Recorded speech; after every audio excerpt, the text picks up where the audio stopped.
Capital tonight. Receiving a pension after retirement is one of those nice perks of working for the state or a municipal government.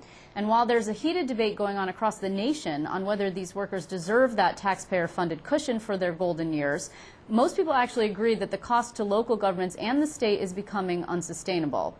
So how can these governments still provide a promised pension to their many retirees without breaking the bank? And should newly hired public employees get a pension at all?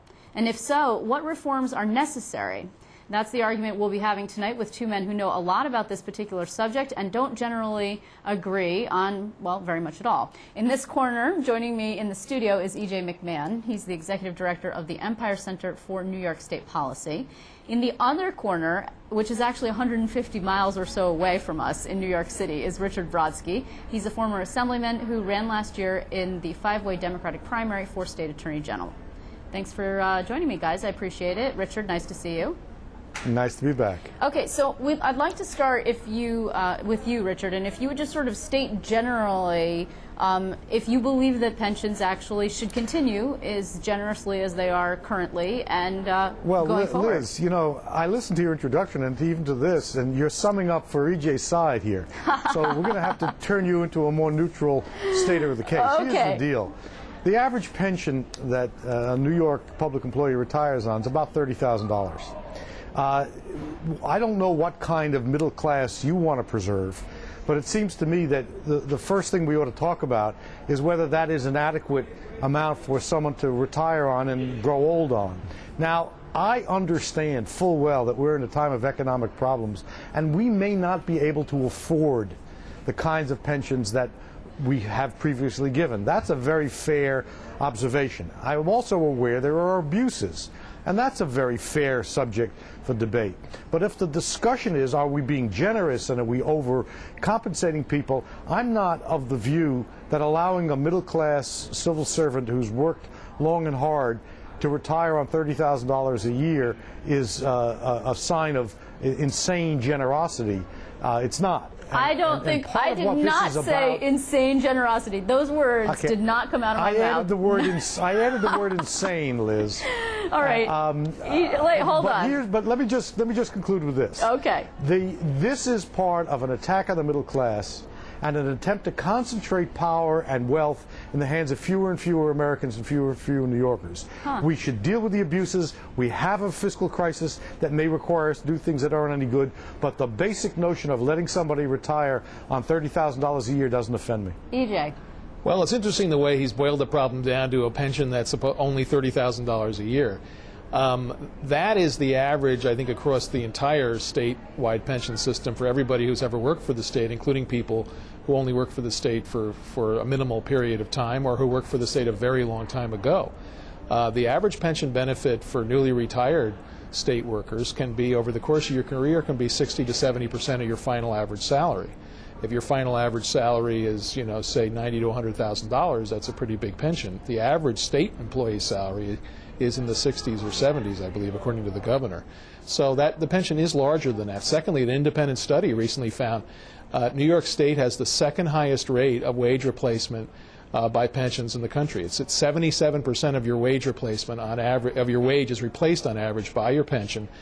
And when you get to Social Security, that means if you are a worker career long in state government, a lifer, and then you retire directly at an age when you're eligible for Social Security, you've got more than 100% wage replacement. So you have suggested, if I'm not mistaken, to change the system from defined benefit to defined contribution. That's one of your big things, right? Well, that's true, but that's not because of the level of the benefit even, which is part of the issue. It's because of the way the system is financed. The defined benefit pension system is inherently and unavoidably very opaque. The people who govern it ultimately don't understand it well. The costs are obscured. They lead to open-ended financial risks that create great generational inequities between one group of taxpayers in one era and another group in another era. And that's the problem with the current structure of the system that needs to be addressed. So, Richard, do you have a thought about that? You know, EJ is a master of a vocabulary that I admire greatly. But when you strip the vocabulary down, if it wasn't for the purpose of reducing the amount of pensions people get, we wouldn't be having this argument. And the fact of the matter is that this is a concerted attack on the living standards of middle-class people that doesn't just occur in this dispute about pensions. If you're talking about salaries, you'll see the same kind of argument. I understand that taxpayers are burdened. There is no such thing as an inherently good tax. And if we can cut the tax burden, that would be great. But part of what we do is we provide needed services. Look, we're talking about teachers and cops and firemen. Oh, I see. The notion that they retire on $30,000 to $40,000 a year They may don't retire offend $30,000 to EJ. $40,000 a year, Richard.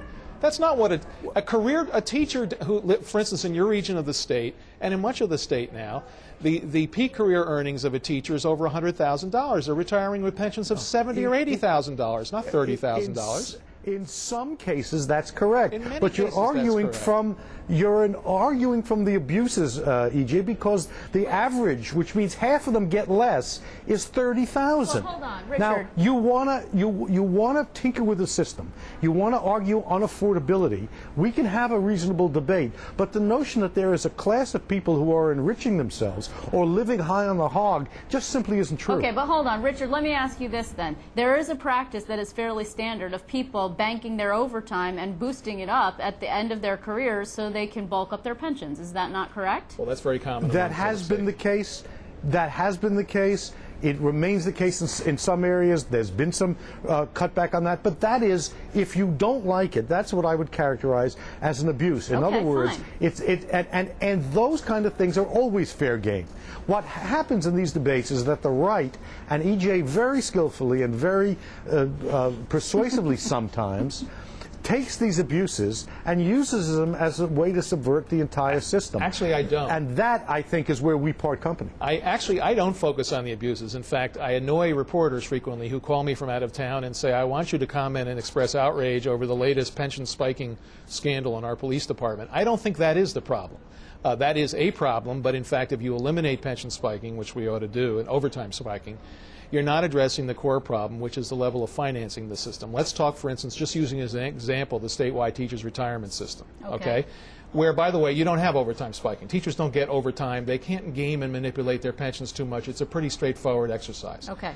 Last November, school districts throughout the state sent the teachers' retirement system a check for about 6.5% of their teacher salary base. In about 5 years, they're going to be sending in checks for 25% of their teacher salary base. That's because that's the lag effect of the great losses the pension system suffered needing to be made up because it's a huge unfunded liability on a basis that was not predictable and still cannot be clearly predicted. And that's the volatility of the system. We can create retirement security and good retirement benefits far in excess of the private sector standards still for teachers and other public employees by going to a different system and having a level, predictable payment for taxpayers. Let's look at that, because the amount that local governments have to contribute is a burden, it's a problem, and it's real. But part of the reason is that for a number of years, local governments, including school districts, were paying nothing for their pension costs because the stock market was so good. There is a volatility, which means that when you look at the system, you cannot just look at it at the times when there were real problems like there are now because of the stock market collapse. You've got to look at it as an average contribution over the course of time. In the end, this is a fight about the adequacy of pensions and a fight about the adequacy of the compensation of public sector people who serve as civil servants. I'm not sure I really understand why EJ is offended by the notion that a teacher who has spent 35 or 40 years in the system may actually get to retire with a pension of $40,000 to $50,000. I didn't hear him say that, actually. I did hear him say that. I did hear him say that. That he was I heard offended? I'm not sure I said I took offense at it. I did question whether it was actually that level, but I am justly reprimanded for using the word offended. Yes. Okay. Thank But you, my Counselor. I point appreciate remains. My point remains the same. Whether he's personally offended or not, he opposes a system which lets that happen. I don't want to be insensitive to the needs of taxpayers. I have a long career of voting for tax cuts, but I do think that we're at a point in time when the impoverishment of the middle class as a goal of some public policy analysts really needs to be talked about for what it is, Richard, attempt to shift wealth and power. Let me ask you this then. Do you support the creation of a sixth pension tier? Depends what's in it. Well, okay. What if We it is? agree on that. Okay, good. Well, there you are. Depends on what's in it. Agreement for these two. Let's assume that it is far less generous than even Tier 5 and Tier 6. I object to the word generous. Okay. Let us, Liz, you've fallen I'm into sorry. EJ's trap, I'm sorry. and you must not do that. He's closer. He's closer. He's sitting right here. Seriously, though, let us assume that Tier 6 is whatever, less generous, and it's not defined benefit. It is defined contribution. Could you support it? Well, again, if we cannot afford to allow people to retire on a decent pension, then we may have to make some adjustments. But I'm not going to assume that's always going to be the case. When the stock market recovers and the contributions go down because of that, will EJ support an increase in pensions for people? Will you? No. Well, there you go. And therein lies the heart of the philosophical and value-based dispute that EJ and I keep wrestling with. But that's hold the on. problem. In fact, what happened was, and the way the system worked, was when we went through this historic stock market explosion, ending in an enormous bubble in the 1990s, and the contribution levels bumped down around 2% to zero. And a whole generation of local government officials and school boards got used to the idea that you could hire teachers, promise them a really nice retirement deal, and pay nothing for it for years at a time. At the end of that period, the response of the legislature was to enact a large increase in pension benefits, a large and costly increase which is essentially sold as a free lunch. At that very moment, you can look back in the stock market indexes, within moments of that bill passing, the stock market bubble burst. We began a decade that essentially was a lost decade for stock asset values in the pension funds, and we've been making up for it ever since. And also, just for reference point, I mean, state and local government payments to the fund are set to rise to 16.3% of their payroll in February 2012 from 11.9 in 2011. I mean, the stock market is actually doing better, if I'm not mistaken. If EJ's point is limited, that you cannot run from bust to boom with respect to pension contributions by local governments, he's exactly right. But if his remedy is a permanent impoverishment of the middle class, which is what the right's trying to do in Wisconsin, what it's trying to do nationally, and what it's trying to do in New York, then at least this observer is going to point it out for what it is, try to balance the needs of taxpayers with the needs of retired civil servants, and make sure we have a fair and just society, not just one that is clearly rational and unfair to a lot of people. All right. We are out of time, unfortunately. I just do you want to get a last word in there? Well, AJ, I think or what's going to permanently impoverish the middle class, or is in danger of doing it, is the system we've got. And that's what we need to fix to avoid permanently impoverishing the middle class wherever they work. Obviously, again, we have a stalemate.